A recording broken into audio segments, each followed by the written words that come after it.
Did you put Christmas on a credit card? Don't stress out about that extra holiday spending. SaveWithConrad.com can help you consolidate all of your high interest rate credit cards into one much lower monthly payment. SaveWithConrad.com has helped families just like yours save up to $800 a month. You don't need perfect credit or money out of your pocket. And did I mention no payments until March? So don't make saving money a resolution next year. Make it happen today at SaveWithConrad.com.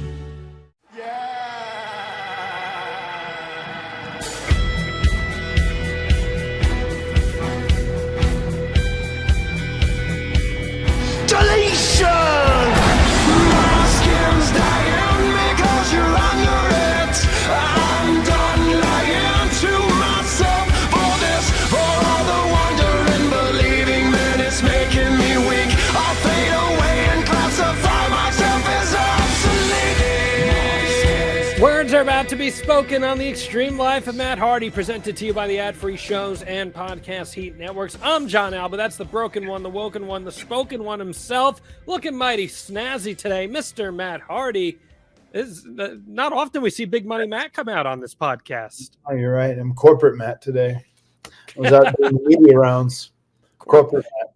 Corporate stooge Matt Hardy. I mean, we already know you're a stooge, but you're a corporate stooge today, huh?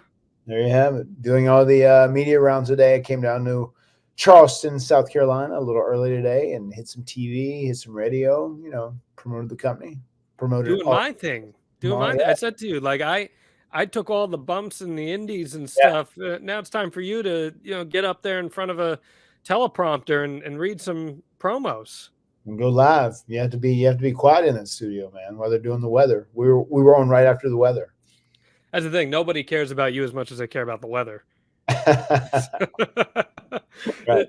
It's man, back in my old station in Florida, they had weather every 10 minutes. It was every single 10 minutes you had a full weather forecast. People love the weather because it's the only thing on a news show that's relevant to everybody. And, right. Matt Hardy, you're just begging for relevance these days. That's what the internet says. Of course. Oh, for what this time? Well, because, even though in your head you're a living legend, according to half the internet, you're not, and you're just a leech taking up Mark Briscoe's TV time. Oh, okay. Oh, yeah. Of course I am. Tell us a little bit about the Brethren, man. Well, the Brethren formed last week, and I hope Mark likes the name because it's going to stick. I just came up with it there on the spot. That's pretty much a shoot, pretty much reality. No, Mark and Jay, their favorite tag team before they got into wrestling were the Hardys. So, without the Hardys, you don't get the Briscoes. So I figured it was a con thing to do. So, we spoke to Mark.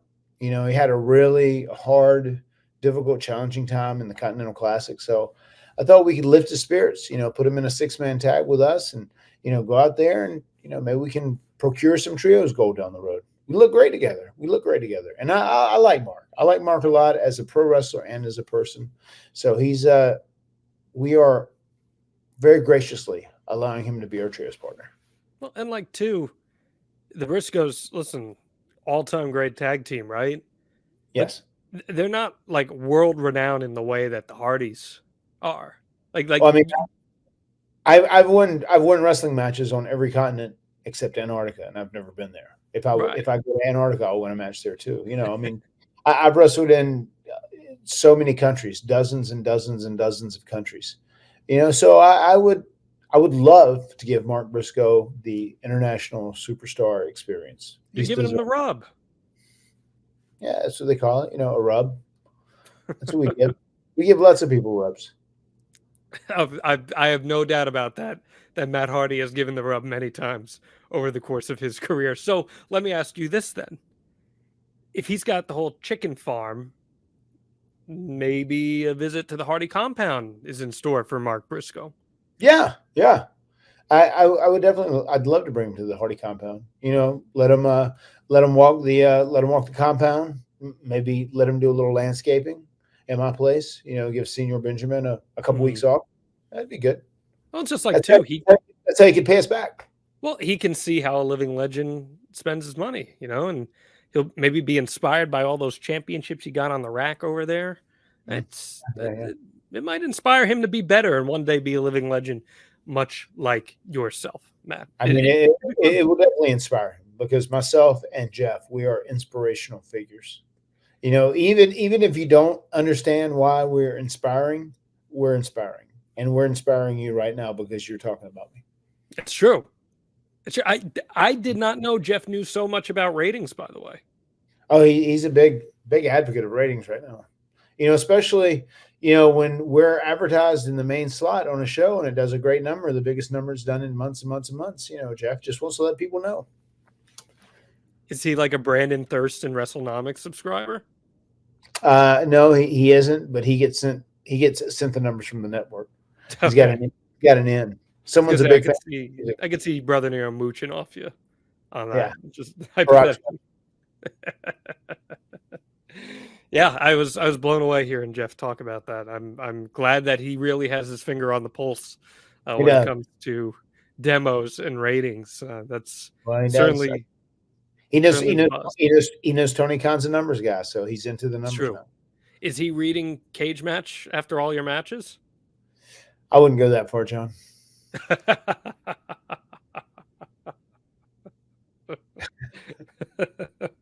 I don't know.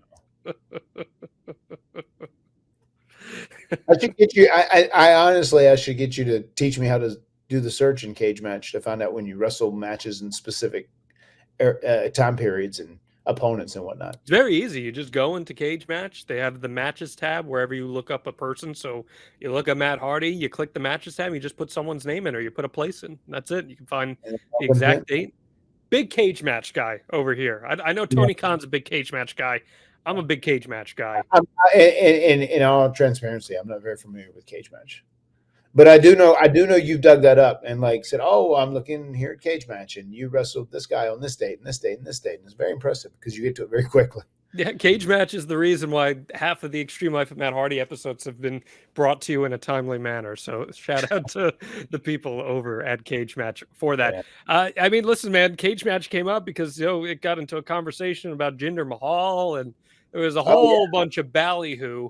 But Jinder did get a WWE World Heavyweight Championship match on Raw this week, and it was a pretty controversial occurrence, Matt.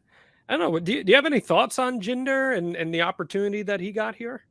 I'm a fan of Jinder. I like Jinder as a person, and I also liked him as a performer too. I thought he was an excellent heel. I thought he was good. I thought that he really had the ability to piss people off in the most authentic way possible. You're not hindering Jinder? No, I'm good with Jinder. I'm okay with Jinder. Not a Jinder hinderer. No. I am not a Jinder hinderer. What do you think of him? Because you were in the company when he had his WWE Championship run. It kind of happened out of nowhere. He was a finalist in the Battle Royal at the WrestleMania that you came back at. Right. Then about a couple weeks later, he wins a number one contenders match to become number one contender for Randy's title. And then he beats Randy at Backlash in Chicago to become WWE champion after having been an enhancement guy. It's kind of an unorthodox path. And then even in this case, he gets a championship match without having wrestled a TV match in a year. I mean, do you have any thoughts on that, Matt? Because you do care a lot about storytelling, and that is, for all intents and purposes, pretty sudden.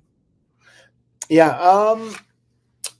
I didn't mind it because I thought he was, getting steam as a heel. And I'm not huge on like the win-loss thing. I feel like wrestling is more about the story than the actual athletes' records. That's me though. I know not everybody's like that. Sure, it is important to win. There's times where people should win because they're in a scenario and they're in a story where it's time for them to win and for the blow-off to happen. But even when that happened, I do remember hearing his reaction in some of the events, and he was very booed, and people wanted to see him get beat up. So I get why they tried it. I think it was an experiment that they floated out there to see how it worked, and I didn't mind it. I didn't have an issue with it. Glad to hear that you're not hindering Jinder. I'm with you on that too, man. And I really liked the match that he had with Seth Rollins. I thought they had, and I said as much, a great match. And I had all these people like, what was a great match about that? They just, there was nothing great about it. And maybe this is from talking to you so much, but it's definitely the approach I have with wrestling now, where did the crowd react? Yes. Right. Did they bite on the false finishes? Yes. Did they create moments? Yes. Did everything hit fluidly as they planned? Yes. You're checking off all those boxes. To me, that's a great match. What say you? Agreed. Yeah. I mean, I think it's a great match. If two people go in there and they retain the audience's attention the entire while, and you are leading to a climax that is that builds emotional investment throughout the match, and then it happens, and that's like the best part of the match, and you're either really happy or you're really pissed off. And if no one gets hurt and everything looks good and crisp and makes sense, it's a good match in my opinion. Yeah, I'm with you entirely, man. I thought they had a very good match, and Jinder should be happy with his showing in that. And Seth Rollins is great. He was beat up a little bit after that match. It sounds like things are up in the air. By the time this podcast drops, we might know more. So I don't want to speculate as to what it is, but hopefully Seth is okay. I know you're a big Seth Rollins guy, so fingers crossed. I was going to say Seth being in the match almost guarantees it to be great too. Seth is so good at what he does. Yeah. I said the same thing, man. I said I should say it a lot more often, but Seth Rollins is a fantastic professional wrestler. Fantastic. Lots of great wrestlers out there in general right now, Matt Hardy. There's no doubt about that. Your boy Nick Nemeth, Dolph Ziggler, debuted in TNA. You see that? Yeah, I did see that. Yeah. Him going out there, he's going to New Japan too. Feels like he's the type of guy who's going to have a lot of success doing an outside WWE run, doesn't it? Why do you think he'll be successful?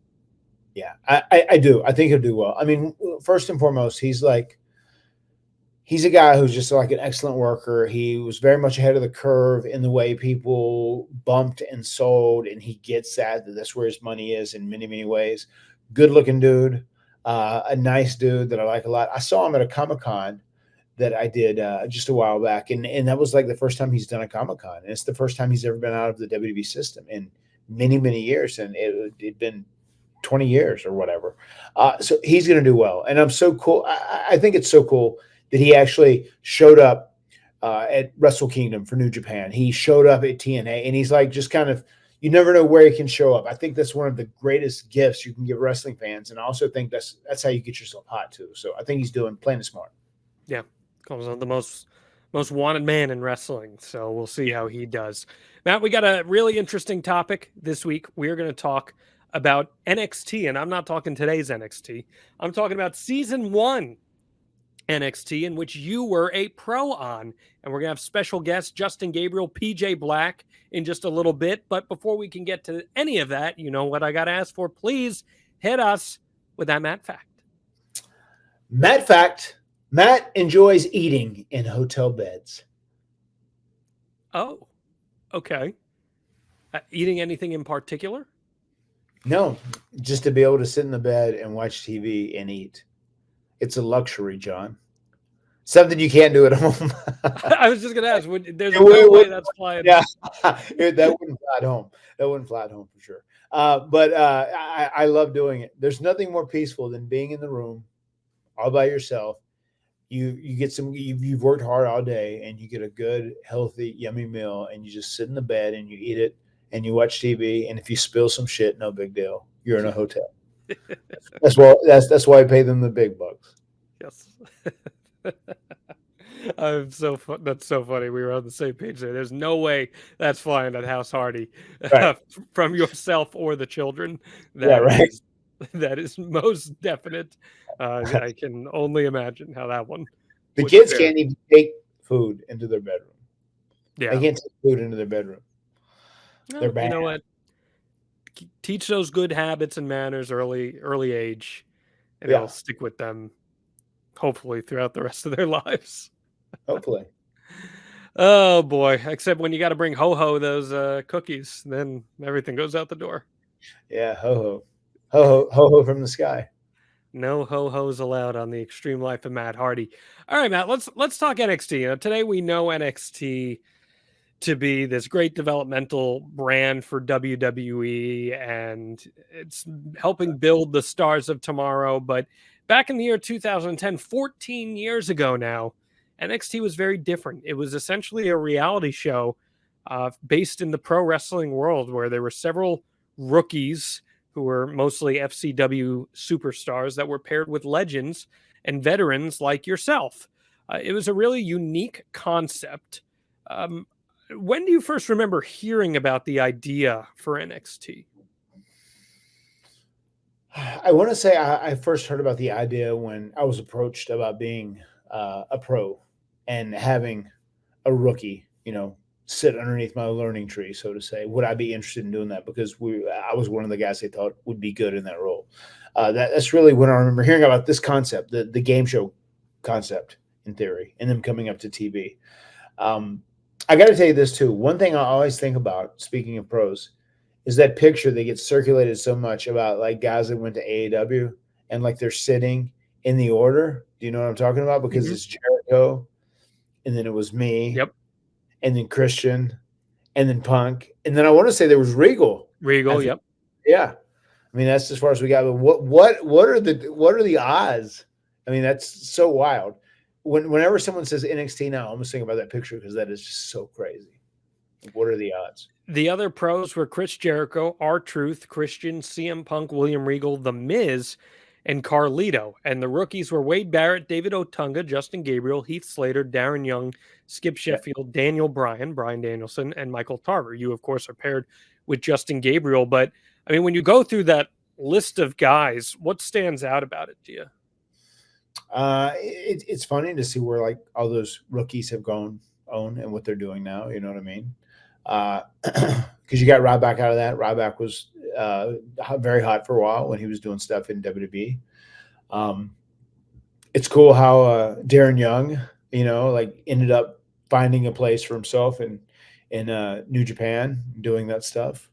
PJ, always got along with him, interacted good with him, and we've kind of stayed in touch over the years. And it's funny, I just thought like, hey, we're doing NXT. I should invite him on this show because we actually just talked recently. He just pitched this new character he has in mind that he wants to do. And he was kind of leaning on me a little bit. He said, because like I knew you really had a good feel for it because of all the Broken Universe stuff that you did with Broken Matt and Brother Nero. So I said, yeah, we should reach out to him and we could get a little more in detail about our interactions and whatnot. Did it always seem clear to you as to who the winner of this thing was going to be?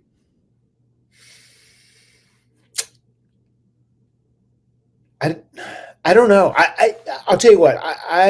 It didn't seem clear because I figured even though they tried to present it as a shoot and as a game show, I figured they were going to work whoever they wanted into the winning spot.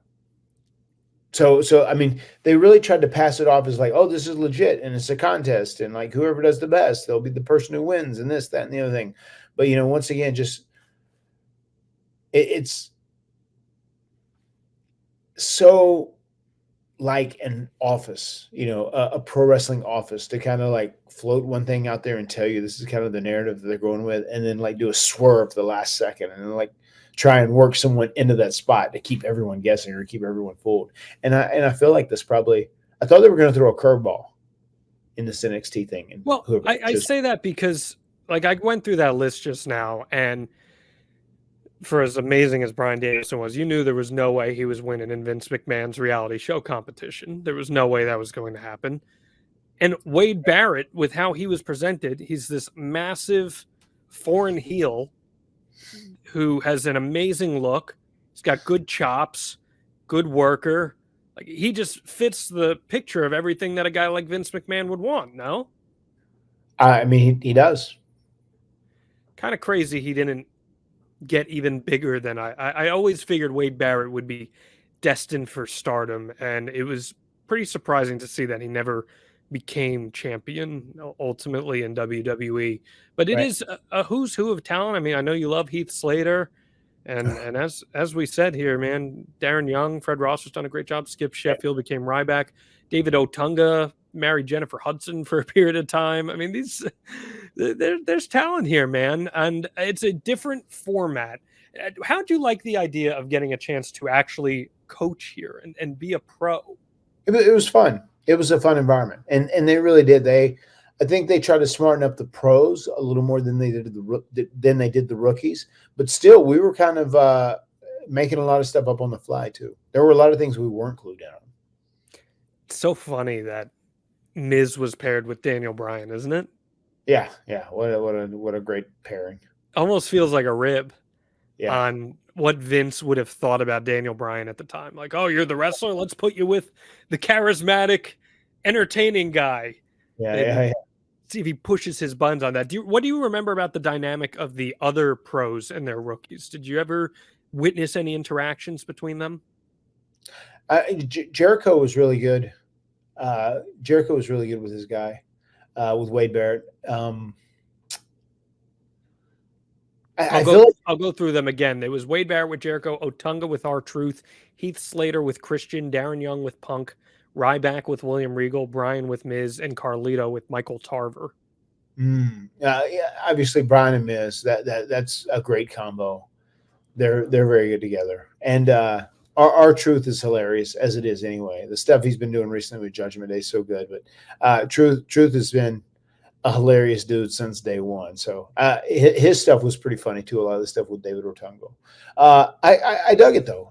It was interesting. Christian being the sarcastic CLP, he was good with Heath Slater. He was the perfect person to play off of Heath and his accent and his wit and whatnot. So yeah, I mean it was an interesting mix up, and I did like the dynamics between quite a few coaches and pros and rookies.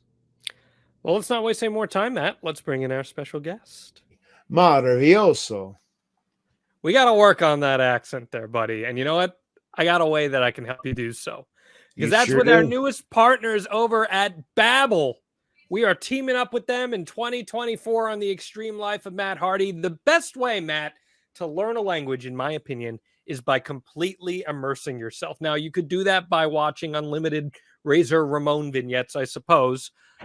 Or you could do it with our partners over at Babbel. See, immersion. That's living where the language is spoken and using it every day. But if that's not in the cards this year, you can still learn a language the second best way, and that is with Babbel. This is a game-changing app, Matt Hardy. You used to have to sit through your language classes in elementary school and middle school for 40 minutes every day, and there's 20 other kids who don't really care. But this is an app that is tailored to make learning languages fun, easy, and efficient. It could not have been easy for you marrying into that Baricua family, was it?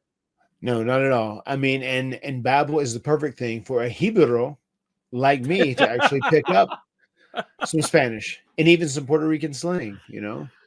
That way they can't bear me whenever the bochincha is being spoken. I'll be able to learn what the T is, what all the hot gossip is. All the hot gossip.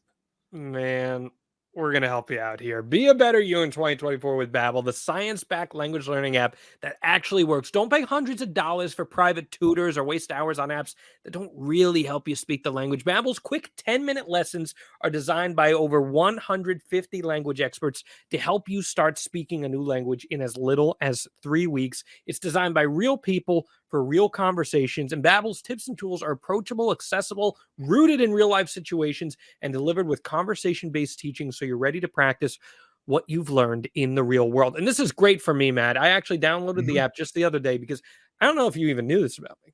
I used to speak Spanish borderline fluently. I took Spanish for like 12, 13 years, and I was in the freaking weeds with it. Then when I lived in Bangor, Maine, the whitest state in the Union, I wasn't speaking Spanish all that much anymore. And if you're not practicing a language, it's going to start to fade from you a little bit.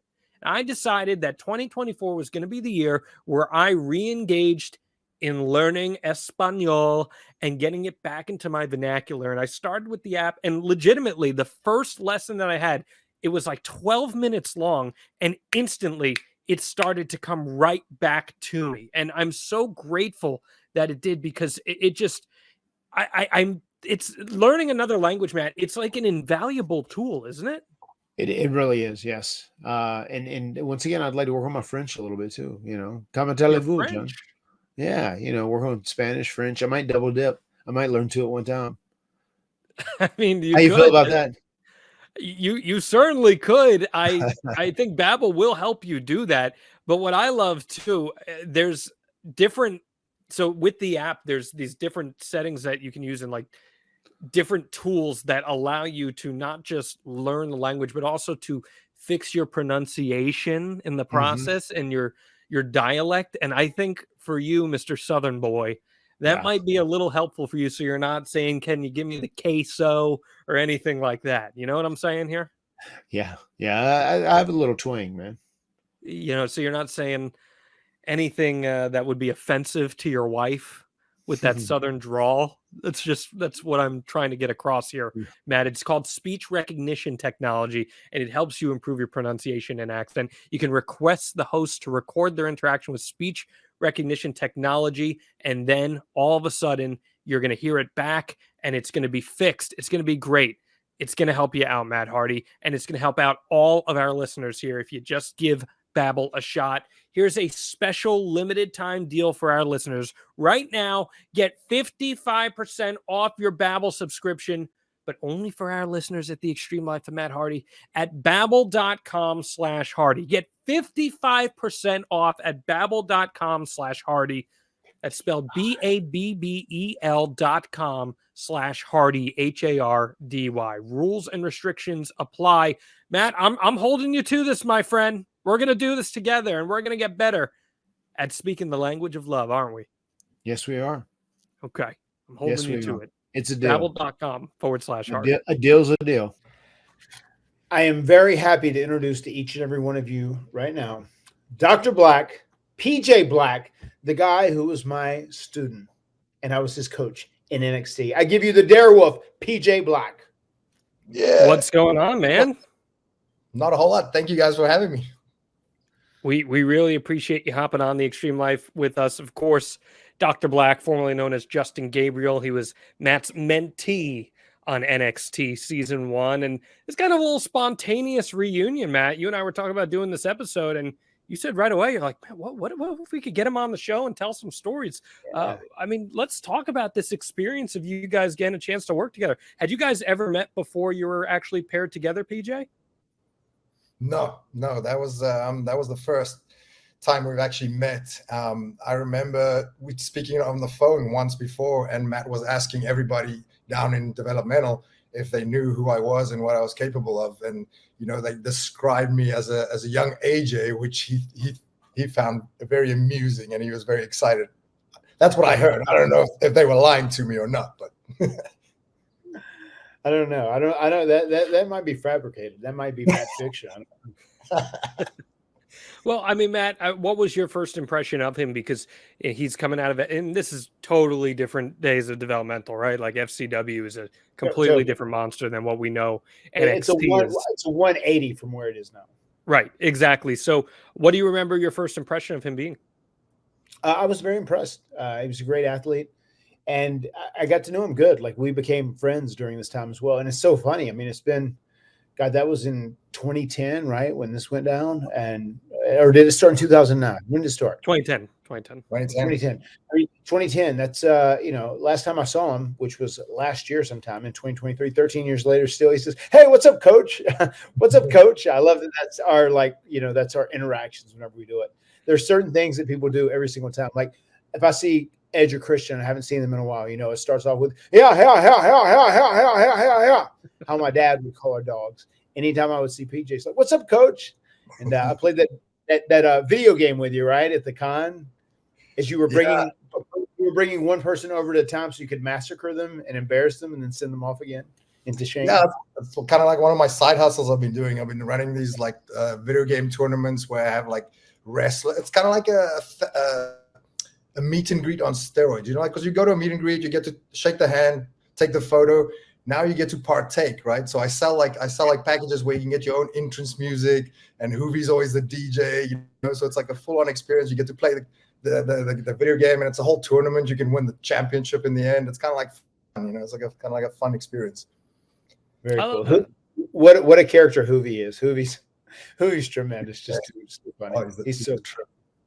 Yeah. So let's talk about the beginning of this whole partnership and the concept of NXT season 1, because as we talked about earlier, this is not the NXT today. This is essentially a reality show competition mixed with kayfabe elements to create something that seems like it's right out of Vince McMahon's greatest nightmare, right? So how were you approached about this idea, PJ, and what do you remember your first reaction to it being? So the initial idea was to kind of be like, remember the Ultimate Fighter where all the fighters lived in the same house? That was the original idea. But in true WWE fashion, they ran out of time. They never got the house in order, or they never got their ducks in order. And next thing you know, they're like, oh, we're going to go to TV next week, but we don't really know what we're going to do. So there was no script. There was no nothing. And they were like, oh, I guess it's just going to be a wrestling show that's unscripted promos, a lot of unscripted matches, a lot of stuff on the fly. And we were kind of just thrown into the deep end. And yeah, I mean, the rest is history. It was kind of fun, but also kind of a train smash. Matt, what was your impression when you first heard of the idea? And do you remember who approached you about being involved with it? I'm trying to remember. It may have been John Laurinaitis. It may have been a Johnny Ace thing. He just said, hey, we're thinking about having you as one of the coaches, one of the mentors on NXT. If that's something you would like to do, we think you'd be good at it, whatever. And I do know it was legit. Like, we didn't know who we were going to be paired with until they officially announced it, like on the show or whatever. So they really did try and run it very much like a shoot in many ways. I know whenever they would do those contests and whatnot, they would kind of spring that on people at the last moment too. It's like people didn't know things in advance. They tried to book this NXT promotion and angle very much like a reality show to like keep the element of surprise in it. Did you feel like that too, PJ? Yeah, 100%. And that's why it was so sporadic and all over the place. So some segments were really good, but most segments were kind of stupid. Yeah. There was some stuff that ended up being just like awful, hellacious. Yeah. Oh, so bad. I get a good intention on some of the things they're going to do, but then some things actually worked out and seemed pretty good. And I know there were a lot of things you had to do. You had to be a really great athlete to like follow through and do those things like to the highest degree as well. But there were some things that definitely bombed on there, no doubt. Oh yeah, and then there was some stuff too, because we were shooting on the West Coast, right? So a lot of that stuff was live too. So there was no pre-recording of stuff. So a lot of stuff was just like live TV, so anything could happen, and a lot of weird shit happened. Yeah, and it's weird because you're put a bunch of new people that don't have a lot of television experience out there on live TV without a safety net. So that's always a roll of the dice. Yeah, PJ, what was that experience like at being thrown out there, not having a lot of TV experience aside from what you were doing on that closed circuit network in FCW, the Bright House network? Like, you're being thrown out there with some of these legends. I mean, legit legends, William Regal, Chris Jericho, Matt Hardy. How did that feel as a young professional at the time? I mean, it was kind of fun. It was kind of nerve-wracking too, but like there's some, I can call any match. I can call matches on the fly in the ring. So that the in-ring stuff was super fun for me and super easy to do. We did competitions too. I think there was like an obstacle course competition, which I won because I'm a great athlete. Stuff like that was easy, but it also touched on some of my weaknesses. I'm not a on-the-fly promo guy. Like I'm much better at it now. Actually, that's one of my strong points now. But back then, 14 years ago, it was definitely not one of my strong points. So you could see a lot of weaknesses in that. But the wrestling stuff was actually pretty fun. All the other guys struggled and they suffered in that, but that's kind of where I excelled. I do remember really liking the fact that you were so comfortable in the ring, and if it came down to just like calling it in the ring or what you like, you didn't like freak out, you didn't get in a rush, you just chilled and you were able to do it. I do remember being very impressed by you having that knowledge and ability early on. Oh, thanks, Coach. Well, I mean, I've been wrestling for 10 years before that happened. Third generation wrestler, so I was born into this business. I've been doing this. I started refereeing matches when I was like 12 years old. So, I mean, that stuff just comes super natural to me. Right. Was that really difficult for you, PJ, where you're surrounded by this cast of characters that has a myriad of different backgrounds. Like you got Bryan Danielson there, one of the greatest pro wrestlers of all time, who to that point had still had a great career, which obviously was taken to the next level with his run as Daniel Bryan. You got Wade Barrett, who you take one look at him, you're like, that's a future WWE champion, and so many other great talents. Was there any intimidation at all of trying to find your space? Just really the main roster guys. Like in developmental, I just saw myself as one of the better guys there, because I knew all those guys so well. I remember getting to FCW. I was in developmental for like 10 months, and to me that was the most fun I've ever had. I came to the US with my little backpack with my wrestling boots, and I got to wrestle every day. I got to pay. I got paid to wrestle every day. For me, that was making it. I didn't care making to the TV or anything like that. Every single guy was like, "Oh, I gotta make it to TV. Gotta make it to TV." I'm like, "What are you guys talking about?" I made it, And also, like when I got there, like I wasn't like bullied or hazed or whatever, but like people like, "Who's this young kid from South Africa?" Like, is there even wrestling in South Africa? Nobody knew who I was or what I was capable of. And I remember my first day, I had a match against Low Key, and everyone was just like, "Oh shit, this guy can go." And everyone kind of like sucked up to me, and that was great. And I became the FCW heavyweight champion within like the first 3 months. So I love to wrestle. I love wrestling, and like in the ring, I can go. Matt, seeing his skill set, he had a great skill set coming in, doing a 450. You and I talked last week about you doing that 450 in your enhancement match. Did you see a lot of young Hardy boys and little Justin Gabriel? Yeah. I mean, I definitely, he had it together a lot more than we did at that stage when we were officially on WWE's radar, obviously. And like he said, he's a generational guy. I mean, your father, what did your father do in wrestling? Was he a promoter or? He was a promoter and a wrestler, and my granddad was a pro boxer and a promoter. Yeah. I mean, that means so much. I mean, if you have that within your family, that information and just that knowledge, I mean, that is so beneficial to someone who's a third generation guy. So you could tell he was very comfortable with what he would do. He was very comfortable in his own skin. He was very comfortable inside the wrestling ring whenever he was doing things, whether, it was a match that was called. And also he was like a very freaky athlete and just a fun loving guy in many ways. Very fun to hang out with also. Like we actually hung out quite a bit during our time in NXT doing stuff, outside the ring as opposed to just having a relationship inside the ring. So you got to give me some stories from that. I'm trying to think of some stories. I mean, we got to travel to Europe like 2 or 3 times. There were so many tours that we were on. I mean, that match where you fell out of the ring, I think that was in the UK actually. So yeah, it was. Yeah. That's such a famous GIF or GIF, as John says it correctly. And I love it so much. It's so funny. It's just the timing could not have been more perfect. I'm literally going up. I'm leaning over, throwing up the V1, and like you just touched that rope, and I was like, "Whoa!" And I went ass over tea kettle. And it's so funny because people always cut it. They never show me when I land on my feet because I land on my feet and I remember go PJ, which was so funny. PJ, and I just go back in and do it again. I said, "Oh, they'll edit it is fine." But of course, that clip probably after I left WWE, Kevin Dunn probably leaked it. It's probably. And that was my first day on TV too, right? So I was like, "Oh my God, I'm gonna get fired on my first day." And like seeing your face, I was just like, I don't know how to react. I was just like, "Oh, okay." What was the reaction when you got backstage after that? Oh man, Vince loves stuff like that, right? Of course he does. Pop him, that's probably why they left it in. I mean, they put it in on purpose, and that meme. They cut it out of the show. It was on, but somehow that clip escaped. I don't know how it escaped, but it somehow escaped. It was cut out of the show because I went back in the ring and I remember I told you that stay back this time, and I went up and did it again. Like I wasn't mad. I was having fun with it one night. Yeah. And I was like, okay, they cut it out. But then I remember like, I don't know, months later, then this clip is circulating online. Like obviously somebody let it escape. They got it. I believe it was a Superstars taping. I think it was a match against.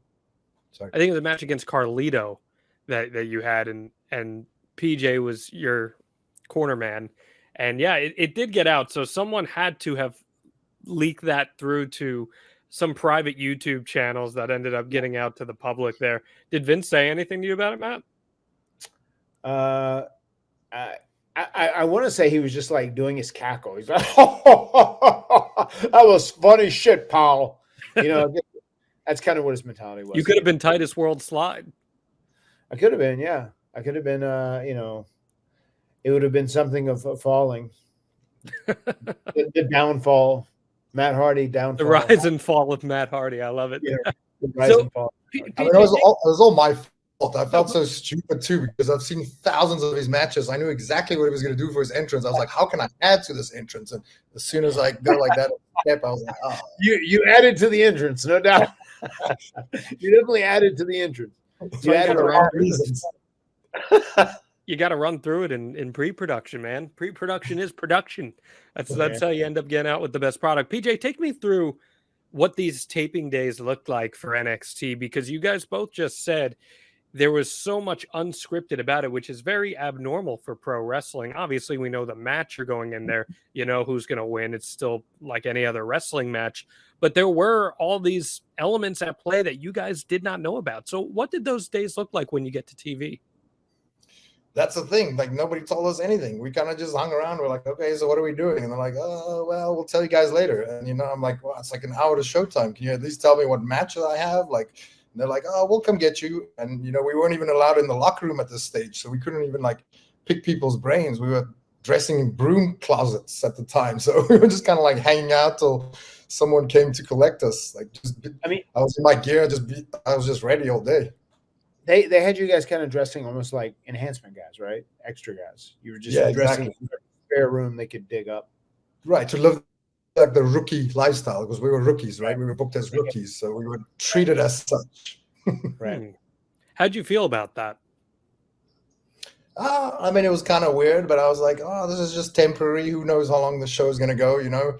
I was like, I just wanted to get into the ring. I was like, let me show them what I can do. Like, I'll work my way up. I mean, that's a big deal. I talked about that a lot today. I did an hour of media on a radio station, on the R&B station. I stayed on the whole hour with the guy. Like, we talked in between songs. But I just said, like, wrestling is so much of a, you know, you're given an opportunity and you just have to make the most of it. Like, sometimes it's a shit opportunity and you just try to make the most of it. Sometimes it's a great opportunity and you do all you can to enhance it and make the greatest moment you can. But I think you always had that mentality too. Like, whatever you're given, you're like, okay, I'm making money and making a living wrestling, and that's what I want to do. So I'm going to make the most of it. Yeah, and a good example of that, like you said, like we didn't know who our pros were going to be until they announced it on TV. Right. At the time, I was wrestling as Justin Angel. That was my gimmick. My gimmick was Justin Angel. I was doing like the Chris Angel thing, like the pretty boy thing. You know, my out was I'm just an angel, whatever it was. And I remember watching SmackDown when they were announcing the show and announcing who our pros were, and it said Justin Gabriel on TV, and I was sitting at home and I was like, what? Who the hell's Justin Gabriel? And everyone started texting me and like, who the hell's Justin Gabriel? I was like, I don't know. I didn't pick that name at all. Like I guess they just changed it without even like consulting me. So that was just one of the things that I was like, I guess I'm going to go with this. That's always my favorite. When you learn that you're in a match or this is your new name or whatever, and you learn it either on TV or on the internet. That's always one of my favorites. So PJ, what was your reaction to being paired with Matt? You know, had you been a Hardy Boy fan growing up? Obviously in South Africa, I mean, WWE still had a pretty big reach. Was he one of your guys? I'd love to hear your reaction to that. Oh yeah, obviously the Hardy is always one of my favorites. You know, like it's funny because I've been watching them since I was a kid. I mean, I also started wrestling when I was 15, but they were on TV when they were 15. I remember seeing them on like WWE Superstars back then, or what was it? Like, how long ago was that, man? That was, wow, you guys were like jobbers in like 96, 97, I forget. It was super early. And ever since that. 94. We started doing TV matches in 1994. 94, wow. And then it would be Raw on Monday. It would be Superstars on Tuesday and Challenge on Wednesday. They do 3 days of tapings. Yeah, and I was a massive fan, you know, and that whole storyline, that whole era where you guys did the TLC matches with the Dudleys and Edge and Christian, like that was some of my favorite wrestling matches of all time. And yes, so coming back to your question, I was a massive Hardy Boy fan, so I was stoked. Were you a Matt or were you a Jeff guy growing up? It's okay, no judgment. I mean, a little bit of both. I mean, a little bit more Matt because he was Jeff because he was my style. But the day I met Matt, I was like, yeah, this is my guy. Yeah. You said Jeff's weird.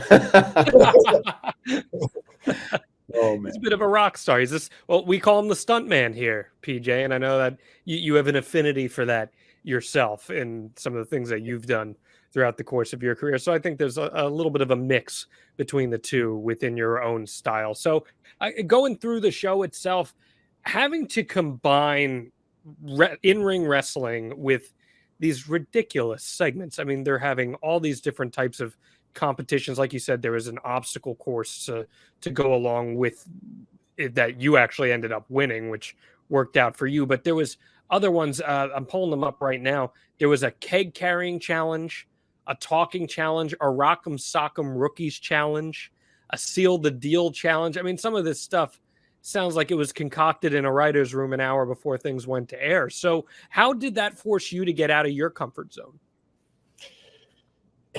You know, like if it was like in the ring stuff, I was pretty comfortable. I can do anything, you know, like I'm an improv expert when it comes to wrestling. That stuff was easy, but like some of the stuff was just so ridiculous, you know, like carrying the kegs and like some of that stuff. I was just like, wow, like there was no time to prepare or stretch or anything. I was just like, wow, this is so ridiculous. I'm just gonna try to not make a fool of myself because I know all the other guys will, you know, like a guy like Wade Barrett, for example. I mean, he's so goofy and lanky. I mean, I just had to wait for guys like that to trip up and make a fool of themselves, and then I would make a less fool of myself, basically. you minimize tomfoolery. Well, and Matt, it's like you can give him advice on character work, you can give him advice on ring work, even though he was doing well, but there's no coaching for that sort of thing, right? Like when you're doing a keg challenge or an obstacle course. I mean, how do you deal with that as this mentor for stuff like that? I just remember thinking, like, I'm glad I'm not in this shit. That's all I could think about. I was like, that was one of the ones I think was like, ugh. I don't think that was one of the best calls, the keg challenging contest. Yeah, there's some of those challenges. I'm so glad I am the coach and not the rookie. PJ, was it beneficial for you to be around some of those other veterans, though? You know, Chris Jericho, William Regal, so many others, as you're on this first experience on live television. Oh yeah, definitely. I mean, I learned so much. You know, I mean, one of the first segments we did, I think it was me and Matt. And let me paint the picture for you, right? So we were standing outside the locker room, and there's a camera, right? And I'm like, what are we doing? And Matt's like, what are we doing? And I'm not sure if they gave Matt the Iggy, but I definitely had no idea what was happening. And next thing I know, they swing the door open, and there's Chris Jericho cutting a promo, and Wade Barrett is standing next to me, and we kind of just walk in on the promo, and I was like, and it was live TV, so I was kind of just like, I was like waiting for Matt to do something. I don't know if he even knew what was happening, but it was really cool to learn on the fly and see how Matt responded to those things and how Jericho responded to those things. Because I mean, Jericho is also just the natural, you know, like he can just do everything, and he's been doing it for so long. So it was really cool to see them do stuff like that, and I just took it all in. I learned so much just from that.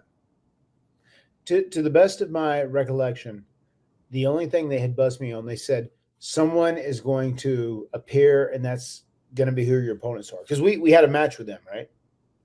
Yes, you guys. Well, so I actually just watched that segment before. It's you guys talking in the locker room, and then Chris Jericho and Wade Barrett come in, and it sets up a match between Justin Gabriel and Wade Barrett. Yeah. Oh, that's right, the singles match, and I won that match. Yeah. Because I feel like someone just said, okay, someone's going to like barge in, and you're going to end up, a match is going to come out of it. That's pretty much all the heads up. So you had no idea at all? I mean, wow. That's very unpro wrestling. Yep. There was a few things like that too. I can give you another example of something happened. I remember we had a match. I think it was like a 5 or 6 minute match, right? So I run my comeback, go up to the top for the 450, and then that was the finish. And so I run my whole comeback, go to the top, and then we get the Iggy from the ref. He was like, we're going to go to break, and we're going to come back and do 5 more minutes. I was like, well, I was just like, what do I do now? And we kind of we went to break, and luckily we had it's live TV, right? So you have 3 minutes to kind of figure it out. And I was like, okay, luckily, stuff like that I was good at. So but a lot of things like that happened, like in matches and promos and the segments. Like it was just like they didn't tell us anything. That's the worst too. If you're in there and you have 3 minutes left, 4 minutes left, whatever, and you're going into like your finishing sequence and heading straight to the finale, but then they say, no, wait, just kidding. We need 3 more minutes out of you. And then it's like, well, hold up. It's going to be hard to kind of top what we've just done. That's like always a worst case scenario. And what you were saying just there, like you've done your whole comeback, you've run all the way through it. You're going up for the 450, like the highest crescendo in the match. And they go, oh, just kidding. We need you to do 5 more minutes. Awful. Yep. Man, I mean, but it made me think. It makes you think on your feet, It does make you think on your feet. I mean, the only thing that's worse than that, John, is if you're at an airport going down to get your baggage and someone bum rushes you with a camera and pounces on you. Well, sometimes, Matt Hardy, it pays to bet on yourself, and you can do that by heading on over to the DraftKings Sportsbook app, and we are so grateful to be pairing with the DraftKings Sportsbook app. It's an official sports betting partner of the NFL playoffs, and it's bringing you an offer that'll help make the playoffs absolutely electrifying. New customers can bet $5 on any game in the NFL playoffs and get $200 instantly in bonus bets. Matt, I can't believe we're already at playoff time in the NFL season. I don't have to talk about crappy Jets and Giants teams anymore on SNY. But Right. it's such a great time of the year, right? When you're marching towards the Super Bowl and there's all that excitement. Yeah, it really is. It is a very exciting time of the season. And I love that. I love it when it gets down to the nitty gritty and we're nearing the Super Bowl. You have any Super Bowl picks here for us? Any teams you think could go all the way? Oh my gosh. I mean, right now I'm feeling good about the Ravens. I'm feeling good about the Niners. Yeah. I mean, this could be a Cowboys year, which the Cowboys haven't been good since you did your jobs in WWF. Speaking of the Ravens, I do. Speaking of this episode that we're talking about, Trevor Goodell, which is Cameron Grimes, huge Ravens fan. So yeah, I could see some Ravens. I could get down with the Ravens. Yeah. Okay. All right. I mean, they're really, really good. I mean, yeah, they're excellent. Looking at the spread right now, Browns -110 this coming week. The Dolphins and Chiefs. Dolphins -108 on the spread. The Chiefs 112. That would be interesting to see how that plays out, because the Chiefs, man, just with all this controversy with Taylor Swift and Travis Kelce, it's stealing all the headlines over there. You never would have thought that would happen at an NFL game, but you can get in on all this action, guys. Download the DraftKings Sportsbook app now and use code HARDY. New customers can bet just $5 to get $200 instantly in bonus bets only on DraftKings Sportsbook with code HARDY. That's HARDY. The crown is yours. Gambling problem? Call 1-800-GAMBLER or visit www.1800gambler.net. In New York, call 877-8-HOPE-NY or text HOPE-NY 467-369. In Connecticut, help is available for problem gambling. Call 888-789-7777 or visit ccpg.org. Please play responsibly on behalf of Boot Hill Casino and Resort in Kansas. 21 plus, age varies by jurisdiction. Void in Ontario. Bonus bets expire 168 hours after issuance. See dkng.com/football for eligibility and deposit restrictions, terms, and responsible gaming resources. Oh my goodness. Don't even get me started. We'll have proper conversation about that on after this. But PJ, did those experiences make you better, like being thrown into the fire like that? I think so. I mean, most of them, yeah. Some of them made me like reevaluate how I do certain things and how I approach certain things. But I think for the most part, it is what it is. And I don't think we would have got the Nexus run if we didn't go through all that crap. That's what I want to ask you about, the Nexus run. Iconic Monday Night Raw moment, the formation of the Nexus. It's unlike anything else on TV.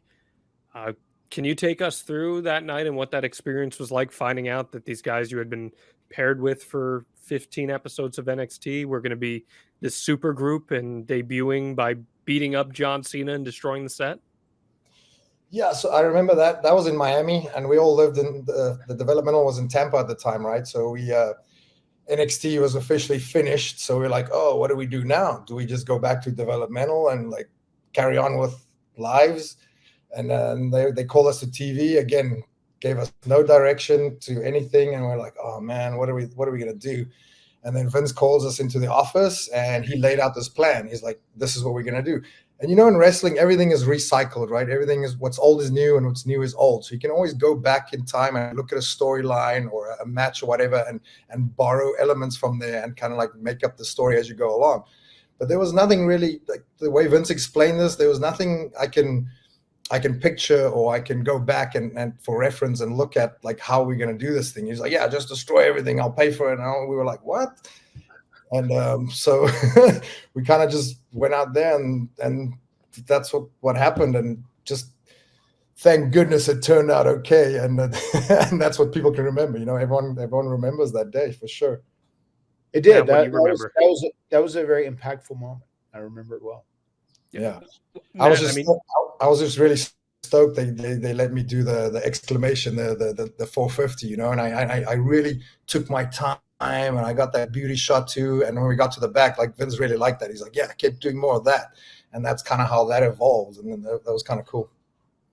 That's awesome. I mean, Matt, you're a big moment guy. I know moments are a huge part of how you go about telling your stories. When you can create a moment that impactful, I mean, what kind of resonance does that have for you as a performer and the legacy that something like that can leave in the grand tome of pro wrestling? I mean, a moment like that is indelible. I mean, it has like incalculable value. I mean, because people will remember you from that moment.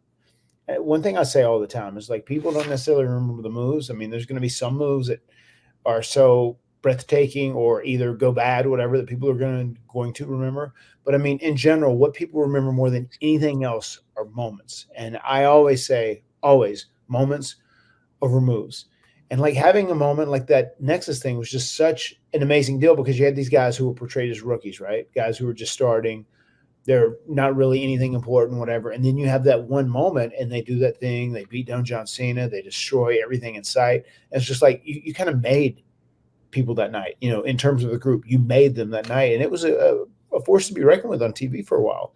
And it could have probably even probably done more or been even bigger if utilized and if everything was done correctly as they book things going forward. But like, once again, that moment was a huge moment, which was very valuable for everyone involved. PJ, what was the most valuable thing you learned from working with Matt Hardy? Oh, wow. It's hard to pinpoint just one thing. Like so many things. I mean, right now, like you mentioned, moments over moves, moments over everything, like, and that's what WrestleMania is. We're trying to create as many moments as possible, because that's what people remember. You remember those moments, and WrestleMania has so many moments. And I mean, Matt and Jeff has been around for so long. They have had so many moments. I wonder if Matt can even remember most of those moments. And I'm curious to know what was one of his favorite moments, because he's had so many, like I've had quite a few too, but not as many as him. And that's one of the main things, but so many other things. I mean, from traveling backstage etiquette and like psychology of matches to everything, but just how to structure and get to that moment. Because like you said, that's what people remember. And I wanted to be remembered. Yep. Your moments are where your money is when it's all said and done. And you're right. Like, we've had so many moments. We've been blessed to have so many moments, and they really are. They've kind of what has helped push the Hardy Boys, or myself and Jeff the Hardys, into like the next level of, like being cemented and solidified as like wrestling legends. I think it's just all those moments more than anything else. We've done a lot of cool shit.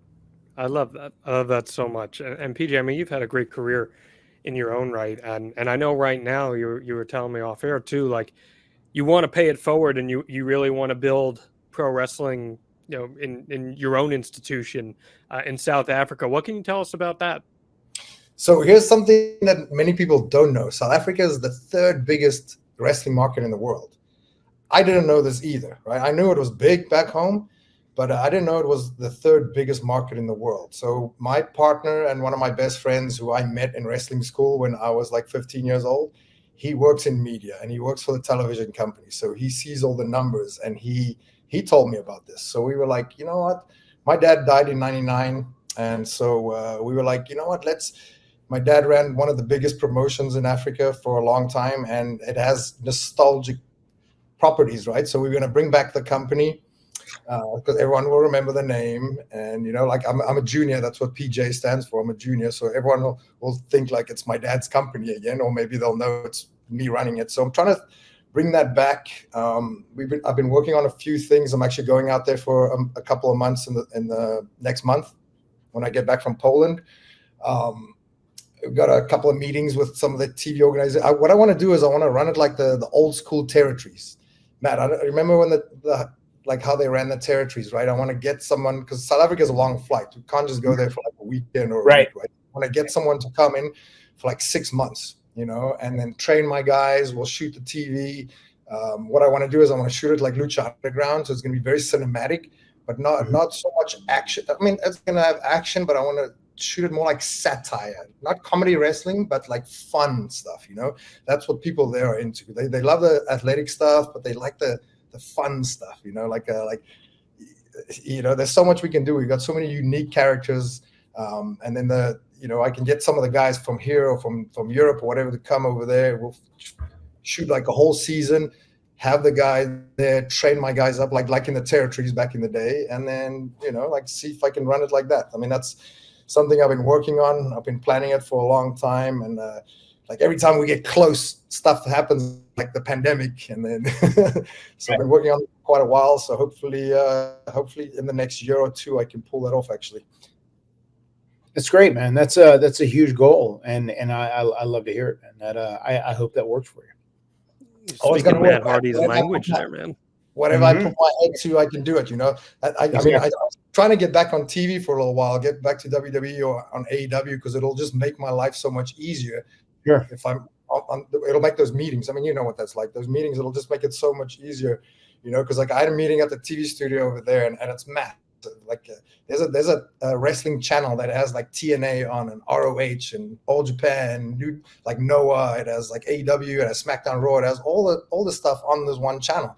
So I was like, cool, we can get some South African stuff on there too, you know. But like Justin Gabriel was a clean cut baby face. He didn't look like that. So I tell people like I was Justin Gabriel, like, what? That's you? You were that guy?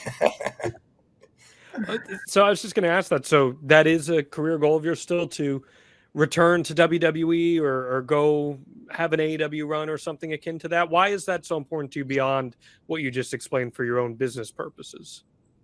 For a few reasons, for the business purposes, and also like I'm in my 40s, and if you look at any wrestler ever, the best work was always between 40 and 45. Look at Taker, Angle, Michaels, like look at all these guys. Like that, for some reason, that's when a wrestler does his best work. My dad was a wrestler. I remember him telling me that too one day. I was 16 at the time, and I just looked at him. I was like, oh yeah, 40? That sounds really old, man. And now I'm experiencing, I'm in the best shape of my life. You know, like all the weaknesses I had in wrestling are actually my strengths right now. And I love wrestling. I got that passion back, and I just want to like have this new character that I developed. I want people to remember PJ Black. I want to people to remember Dr. Black instead of Justin Gabriel, you know, because I've been PJ Black for like 15, 17 years. I was only Justin Gabriel for like 6 years. And I just want to like, you know, like have one more run and just like have people remember this guy. I was just going to say, it's so funny you said that about your dad. I remember when I was super young, my dad was 40, a little over 40. And I was like, oh my God, 40 is so old. You're also very right, because like something I've heard Taker say in the past, he said, like, usually when you're young and dumb, you try and do things that you don't necessarily need to do. But like once you get hurt enough and your body gets beat up enough and you start thinking in a more intelligent way and you start working smarter, that's when you do your best work, especially if your body is still in okay shape. And usually that happens between like 35 to 45 for a lot of guys. Yeah, and what we do is we're storytellers, right? Sure, we're athletes and we're entertainers, but first of all, we're storytellers. And I think once you mature, you understand that the storytelling aspect so much better. You know, when you're young, you just want to do moves and cool stuff and like get your catchphrases in and all that stuff. But as you mature, you learn these things and you're like, no, wait, it's about the moments. And what creates those moments? It's the story. Like you tell that story and you get to that moment. And that's what we do. And I think for a lot of people realize that much earlier in life, but for most of us, it happens at 40. I mean, Matt Hardy became broken once he got into his early 40s. So who's to say, Dr. Black, what you might encounter? Just be careful. You don't want to end up in the broken universe. People don't come back the same way once they enter there. He actually has a character. He has a character that is tailor-made for the broken universe. Tell us about this new character you're working on, PJ. Yeah, so Dr. Black is like a shaman. He's kind of like a mixture between Doctor Strange and Kraven the Hunter. That's why I look like this. You know, like he crosses timelines. I don't think it'll work for most companies, but I mean, this is what I have in my head. If I have my own company, this is what I'm going to do. You know, he crosses timelines. He looks different every single time. He can call people by their indie names and call them by their names from like 10 years ago because he comes from a different timeline, kind of like Doctor Strange, you know. And he has some Kraven the Hunter tendencies too, you know. So he makes potions, and I did a little bit in ROH just before it folded. Just before COVID, I did a little bit where I made potions for the guys, and I healed them with Reiki, and there was a fun little segment where Flip Gordon, he got amnesia, so he was a heel at the time, one of the top heels, but he couldn't remember that he was a heel. He thought he was a babyface, so he came to see the doctor. You know, so I made potions, I made medicines, I put him under hypnotherapy. You know, there's so many fun things you can do. You know, like I made them these potions with like glow in the dark, like liquids in there, and I had him drink it, and he would spit it out, and he'd be like, "What the hell is that, doc?" And I'll be like, "Oh, sorry, that's my mouthwash." You know, and try this one. So there was so many little things I could do with this character, and you can plug it into any storyline, and like I don't know, it's just super fun.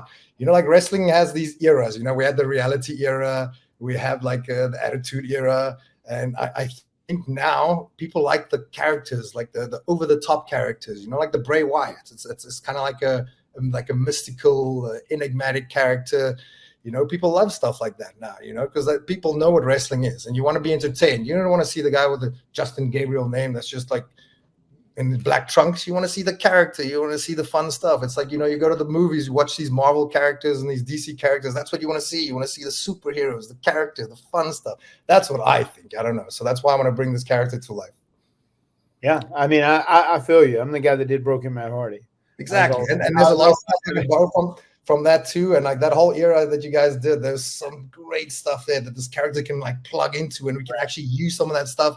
And now with AI and like with green screens, we can like paste that into there. Like I have so many ideas, dude. I'm a coder too. So like I can write all kinds of code and like edit videos, and like, you know, I have to talk to you about that stuff offline, but some of that stuff I might be able to use, you know, like some of the stuff that you own, obviously.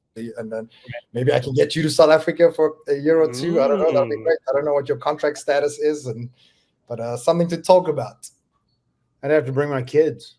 Oh, they'll love it, bro. That's one of my things. Like, so when I was putting these packages together, so last year it almost happened, right? And this is how I sell it to the guy to come for 6 months, because I take them on excursions. Like I take you to see on safari. I take you to swim with the sharks, go to Table Mountain. It's always had a hold on me, PJ. Oh, for real? You know, I'm the official ambassador of Table Mountain. Oh yeah, okay. Yeah, when SmackDown went there twice. I don't know if you went with us, but I remember I took the whole roster to go swim with the sharks, and they were trying to get Table Mountain as one of the eighth wonder of the world or something like that. So they had a bunch of celebrities at the time shoot the commercials, and I did a bunch of commercials on top of Table Mountain back then in 2012, 13, I think it was. Yeah, so I'll get your pass to go up there. the very first time that I came to South Africa, which was a big deal for me, you know, doing WWE, I remember because it's not far from the airport, right, where you land. I remember we got into the bus and we were driving, and one of the first things I saw was Table Mountain. So it was like it's kind of always had a hold on me. I've always dug it.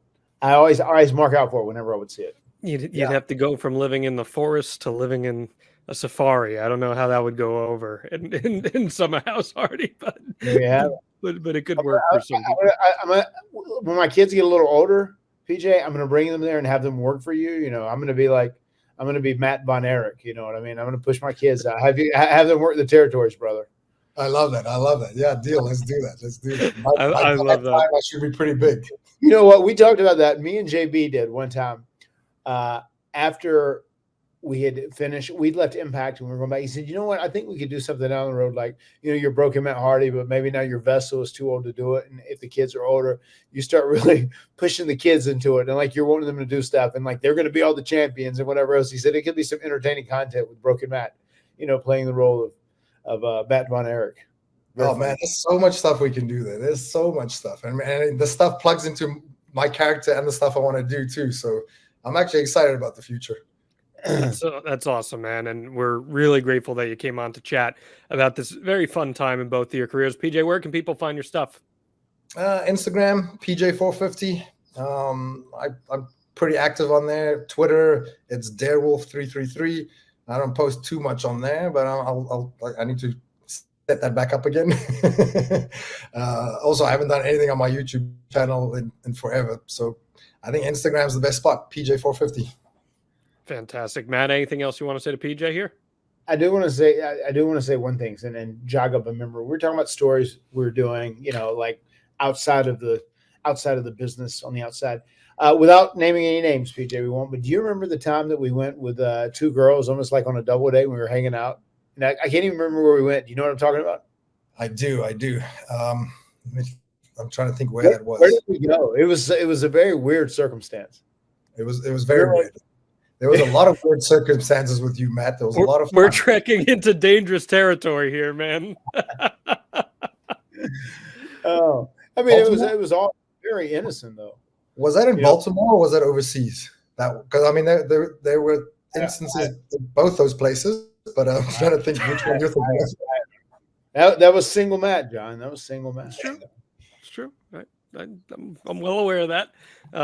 Okay, so you guys ran together. That's cool. We did. We ran together. We bonded. We shared a bond. I love that. All those WrestleMania hotel adventures. I'll never forget that. Yes. You got to give us more than that. I do not. No, we can't. we can't. It was a good group of people, and the only thing I can tell you is Bray Wyatt was there. Rest his soul. That guy is what a legend. He was there, and that guy is a lot of fun, and I miss him dearly. Yeah, I do too. That was back in his Husky Harris days, right? Yeah. and after that, that's where it started. But he was great. I remember even when I talked to him later, he's like, "Oh man, you were always so good to me. You were always so great when we were doing the NXT show." But man, the stuff he did with Bray Wyatt, once again, as you were talking about with your character, I mean, really inspirational, motivational stuff he did. Yeah, and he actually helped me with a bunch of the stuff too. That's why I really want to bring it to life. You know, like people. Right. Well, let's see. If no TV company wants to give me the platform, then I'm gonna create my own platform, even if I have to do it on YouTube. You know, whatever. Like I'll do it myself. That's it, man. I mean, you got to make your own opportunities at the end of the day, and we're excited to follow that and see what you got going for you. Best of luck with all that stuff, man. It sounds very, very exciting. We hope it all gets off the ground and spread the good word of wrestling, right? That's what this is all about at the end of the day. So we appreciate you hopping on the Extreme Life of Matt Hardy, PJ. Awesome. Thank you guys so much for having me. This was a lot of fun. I always enjoy talk wrestling, always, man. Awesome stuff from PJ. Really appreciate his time here on the Extreme Life. What do you think of our chat with him, Matt?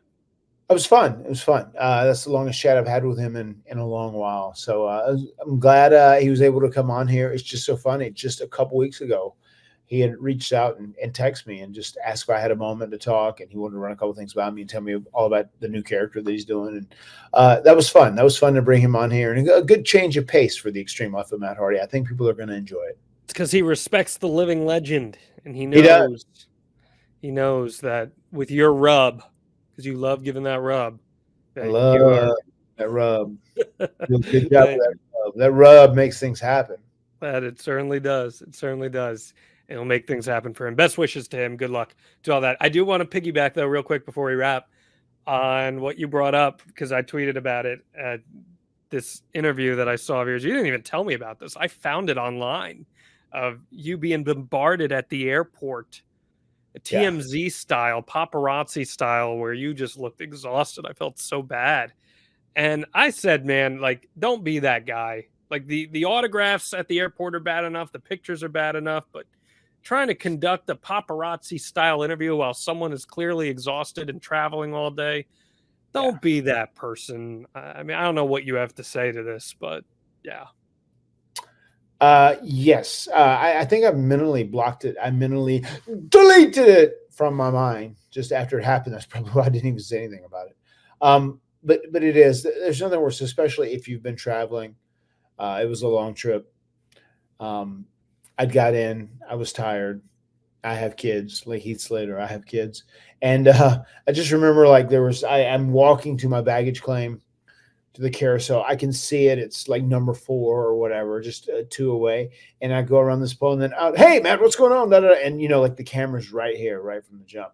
And then, as you said, too, it's a lose-lose, because you say, like, hey, man, I'm not speaking anything. I'm not talking. And you kind of come off like a dick. And then, like, you sit there and you answer questions, and it's just like, it's so invasive. It's just like, just pouncing on someone just like that when they're not ready for it. You never know what the fuck they've been through in that day. I am not a fan of it. So I didn't like it a lot. I just, I did it so I didn't appear like a dick. And then I tried to get out of there as soon as possible. I just tried to keep moving, and I kept looking over for my bag, hoping it would come out so I could go run and grab it and, like, get out of there. What was it? 90 seconds or so? Yeah, it was like a minute and a half. I just hate that, man. Especially because, like, I know you well, and you're one of the true good dudes. And like you said, it's a lose-lose, where if you're just like, man, like, I'm just not really feeling it, which any normal human would be entitled to, then you come off looking like a jerk. And I don't think that's fair. I think it's very important, everyone, to remember, if you see a celebrity, like, just be respectful. Just be respectful. It's a bare minimum ask. They are people just like you, and you're very gracious with your time. I'm sure if he had come up to you just as a normal spectator and was like, hey, man, you're a living legend. Can we get a picture together? I know you probably would have done it easily. It's just the bombarding nature of it. I really didn't appreciate that. Yeah, the bombardment, the pouncing, as I like to call it, just like, out of the blue when you're not, like, ready for it or no one's asked. It's too much for me. I'm sorry that you experienced that. Please be smarter, guys. It's just unnecessary at the end of the day. But listen, we'd love for you all to be part of our show here on the Extreme Life of Matt Hardy. And here's how you can do it. You head on over to advertisewithhardy.com. You're going to get your business, get your product out in front of thousands of listeners every single week on the Extreme Life of Matt Hardy. It is a great outlet, a great platform. We want you to be on our team. Advertisewithhardy.com. Matt, is there anything else you want to throw out there this week? No, man, it's been a fun episode. It was great to see PJ, catch up with him, and like I said, man, Table Mountain has got a hold on me. That it certainly does. Excited to see you get out there and wrestle a lion or something like that. I'm sure that's something that's more of a Jeffrey Nero Hardy thing, but that's okay. We'll see if that happens. The words have been spoken. We'll see you next time right here on the Extreme Life of Matt Hardy. Delete!